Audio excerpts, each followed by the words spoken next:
Hello everyone.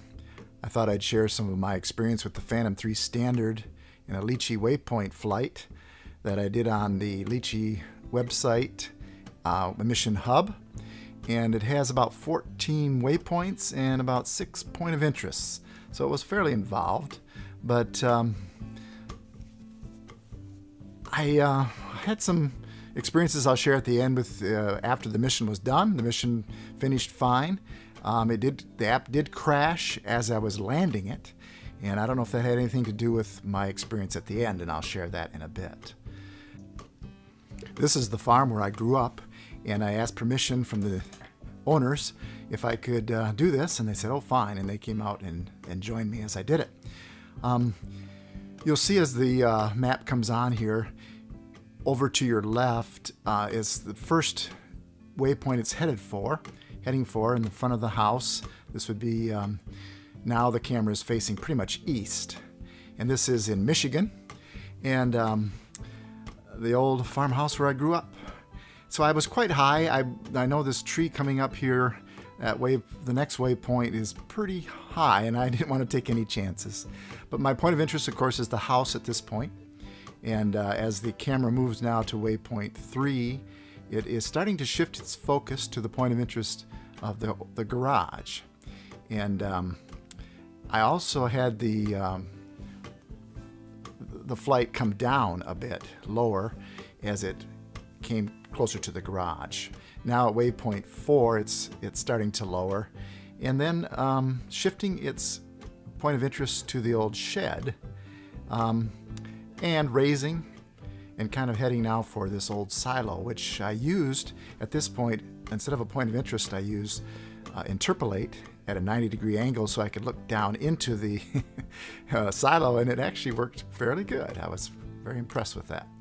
And then it shifts its focus to the old bullpen back, and kind of a nice smooth way that Litchi does these. It's pretty amazing.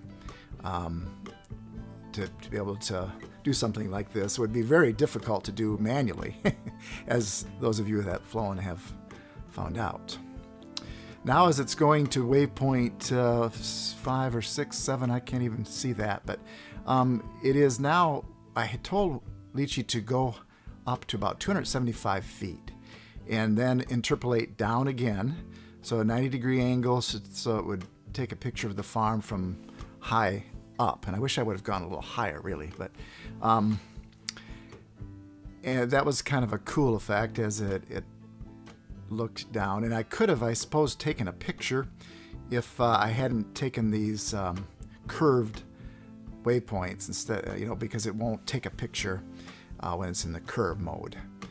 But now it's lowering, coming back down. Point of interest is on the garage, top of the garage, and it's now focusing back to the house as it comes around to the final waypoints here.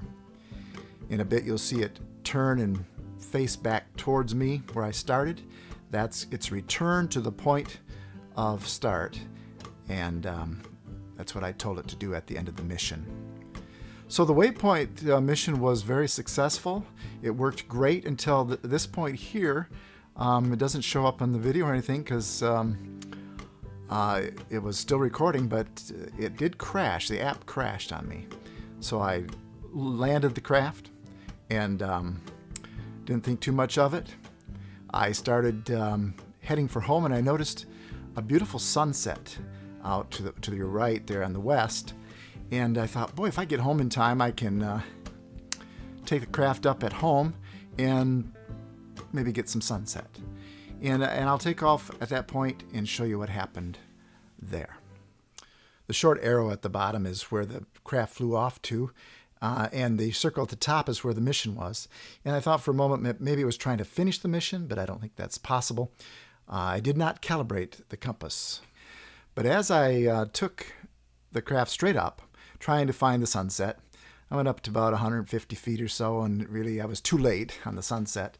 So I took it up a little higher, and I was panning around, and I noticed that it was drifting north. See the short arrow at the bottom? That direction. So I tried to bring it back with my joysticks, and no such luck. It was not responding. And of course, I'm starting to panic, and it's like, what is going on? And so I try the course lock, or home lock, I should say, and try to pull the stick back, but I could hear it fading away, the sound of the drone getting further and further away. And it flew off about 1,000 feet or so, and that's showing now in this graphic coming up here. This is the actual screenshot of my tablet, and it shows where it ended up, and my house is at the bottom there, the home point. I did get a return to home because the battery was getting low, and it says craft wants to return to home, and I said yes, but it didn't have enough battery, or I don't know, it just would not respond. So of course the battery was low, and it started to land. Now the video shows the battery is landing the craft because it's running out, and it lands it anywhere it is, and of course it happened to be right in a tree. And that's all she wrote, folks. Most of the damage was on the arm of the drone, but the camera was okay. It did need a little repair, but the camera worked fine. Broke the gimbal, of course. But that arm there, that was where it hit the hardest. I think it fell from the tree and landed on that arm. I have it repaired. It does fly again, and waiting for some weather now to check it out. I did check it quickly, and it seems to be okay. Thanks for listening. Like and comment below. Bye.